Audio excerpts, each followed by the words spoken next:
एकांत की खोज। बहुत समय पहले हिमालय की गोद में बसे एक छोटे से गांव के पास एक प्राचीन मठ था।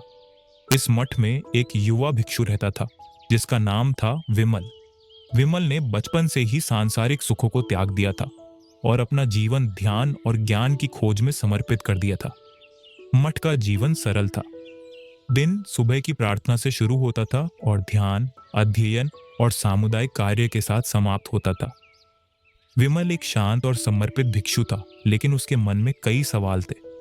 वह दुनिया के शोरगुल से परे एक गहरी शांति और ज्ञान की तलाश में था। उसने अपने गुरु वृद्ध भिक्षु आनंद से कई बार प्रश्न पूछे, पर हर बार उसे लगता था कि कुछ अधूरा रह गया है।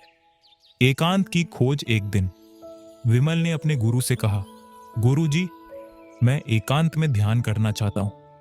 मुझे लगता है कि वहीं मुझे अपने प्रश्नों के उत्तर मिलेंगे।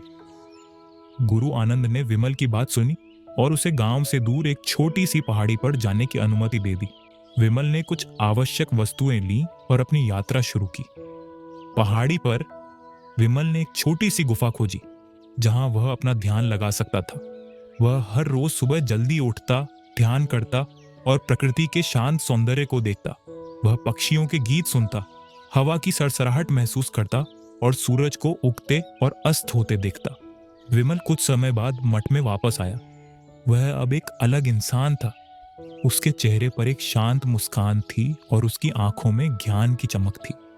वह अब बिना किसी प्रश्न के शांति से अपना जीवन व्यतीत कर रहा था। गुरु आनंद ने विमल को देखकर कहा, तुम्हें अपने प्रश्नों के उत्तर मिल गए विमल। विमल ने सिर हिलाकर जवाब दिया, हाँ गुरुजी, मुझे समझ में आ गया है कि हमें अपने मन के भीतर ही शांति और ज्ञान की खोज करनी चाहिए।